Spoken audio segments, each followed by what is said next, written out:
Today I'm going to show you how to make an indie folk song that sounds like this. Lonely driving through the rain, won't stop falling, come and go like rain. This is my brand new song Flash Flood, and it's very much inspired by artists like Bon Iver and Hazlett, as well as Noah Kahan and even Taylor Swift. As you'll see, the first half of this song is very much atmospheric indie folk, and the second half is a lot more reminiscent of a song like Homesick by Noah Kahan, where you have driving drums and distorted power chord guitars, but still maintaining those traditional folk elements as well. So we're going to break down all of that. I'm going to show you what instruments I used, what plugins I used, and spoiler alert, most of them were free plugins or stock plugins, and I'm going to show you exactly how you can make this big cinematic sound on a budget. If you like what you hear, you can stream Flash Flood wherever you get music, link in the description. Now let's get into the video. Now, when I was looking back at this project, I was surprised by actually how little instrumentation there is given how big the song sounds. And this song in particular starts super simple with just an acoustic guitar and a pad.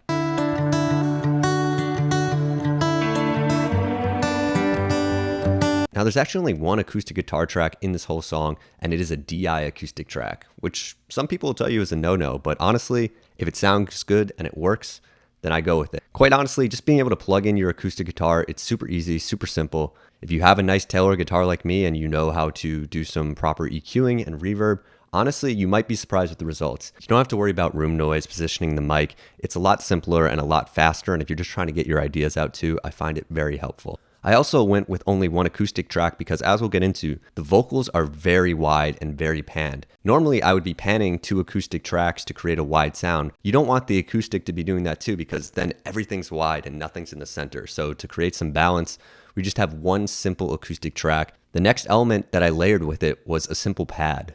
I had the pleasure of seeing Hazlett live in concert recently, and what stood out to me the most about his solo performance was how big he was able to make his song sound by just himself. And the way he did this was he would just have a pad looping, the root note for basically the entire song, and then he would start playing guitar. And it was just so simple, yet so beautiful. So I tried to replicate that here in the project. I actually layered two pads. One is a free pad from Somerville Sounds. They make some amazing free plugins. And then I chose another sort of whistling pad from Labs and Spitfire Audio, which is another free plugin. On their own, I felt like each wasn't doing enough to fill out certain frequency ranges, but together, the sound they created was perfect for what I was looking for.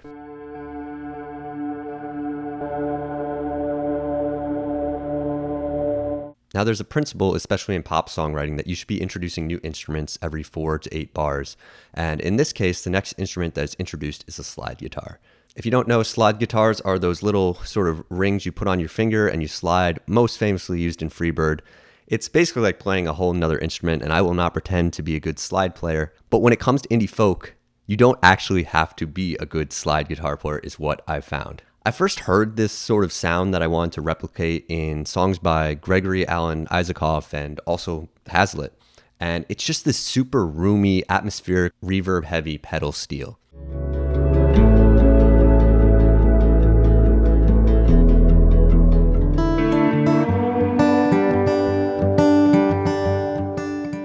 So I just put on my slide guitar and I went through my sound library of amp plugins and effects, and I settled on this one preset I love called Twin Peaks. It's on the Amps Binaural DSP, which I use all the time, and I just cranked up the reverb beyond what the preset originally had.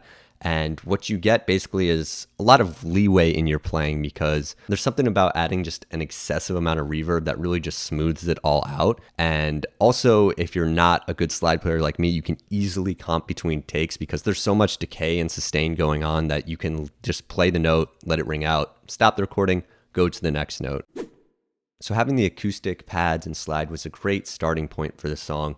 But then I wanted to introduce little elements of ear candy throughout, and especially because we're going for an atmospheric indie folk song, keys and synths are a great thing to add to create that lush sound. And I actually just experimented around trying to find new sounds, and honestly, that's where all of my best songs and best ideas come from, experimentation.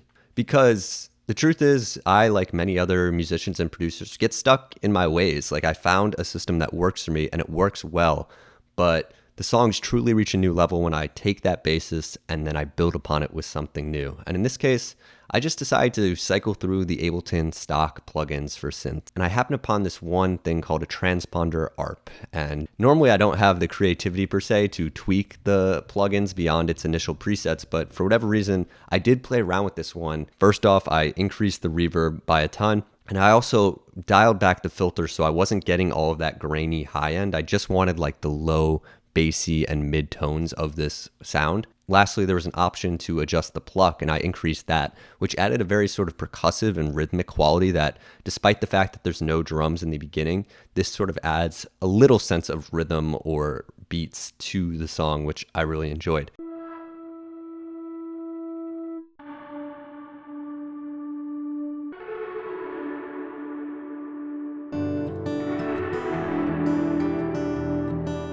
So the model here is experiment with your stock plugins and don't take their initial sounds at face value. You should actively be trying to experiment with them and turn the knobs and see just what comes of it, because this initial sound versus the final sound I end up with are completely at odds with each other, and you wouldn't even expect them to come from the same instrument.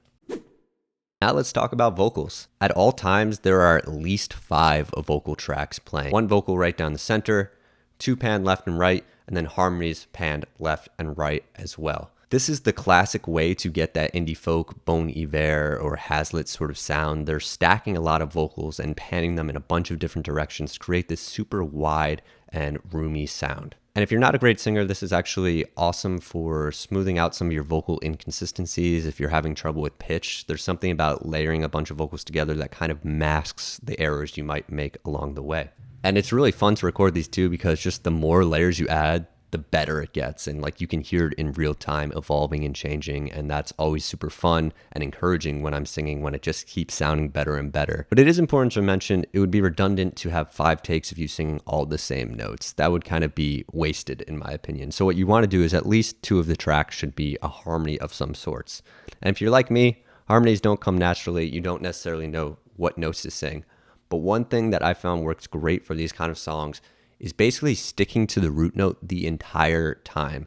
And it's cool because sometimes this monotone vocal is actually aligning with what the lead vocal is singing. Like there is direct overlap, but then it diverges where the lead vocal goes up to whatever the melody is, but the monotone vocal just stays where it is. And you're naturally going to get a harmony from that because one's at the root note and then one's singing, either the 3rd or the 5th. Theory stuff, it doesn't matter. But the point is just sing the root note for every single lyric and you'll get some really cool effects from it. And that's exactly what I did.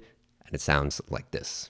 You hit me like a flash flood, drowning me in all of your problems. You hit me like a flash flood, drowning me in all of your problems. Obviously, you want the chorus to sound bigger, so then you need to stack in some more vocals. And what I would suggest is maybe some actual harmonies beyond just the monotone vocal takes, and then also trying to do it an octave up. I think in this case, I might have even just pitched my vocals up an entire octave in Ableton, which creates a bit of a weird effect, but in this case, it was in such low volume in the mix that it doesn't really matter. So it's a great trick and workaround, especially if you're either pressed for time or don't think you can hit those notes. Just give it a shot. You can just pitch up your vocals by an octave, put it on Complex Pro so it doesn't sound super weird. Drag it straight down to the bottom and wash it all away.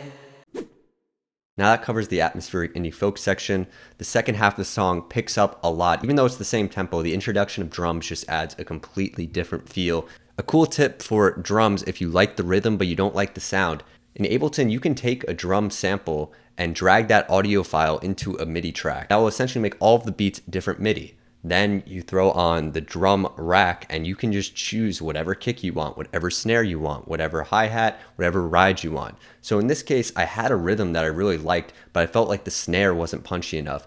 I dragged the audio into MIDI and then I cycled through a bunch of different kick and snare sounds I had in my library until I found something I liked. And what I really like about this technique is that instead of just cycling through snare sounds in isolation, I could just drag it into the drum rack and hear in real time how it would sound in context with the mix.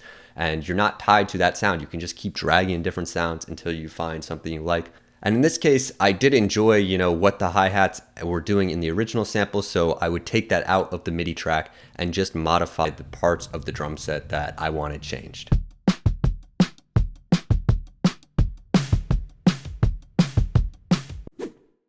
The second verse also sees the introduction of some more electric guitars, in this case just doing, driving sort of power chords, slightly palm muted. And I was surprised and delighted to see that I only used really one electric guitar track here, because one thing I've been noticing a lot in music by artists like Somber or Joe is that they create a really full sound with just one instrument. And that's how it should be, because in a real context of a band, you wouldn't have 20 guitar players playing at once. You would have one. I think there's something that grounds it and also in some ways creates a sparseness that's refreshing in the mix. It leaves a lot of space for vocals and other instruments to have their place as well. So in this case, we just have a driving electric and some occasional fills that are added into this section of the song.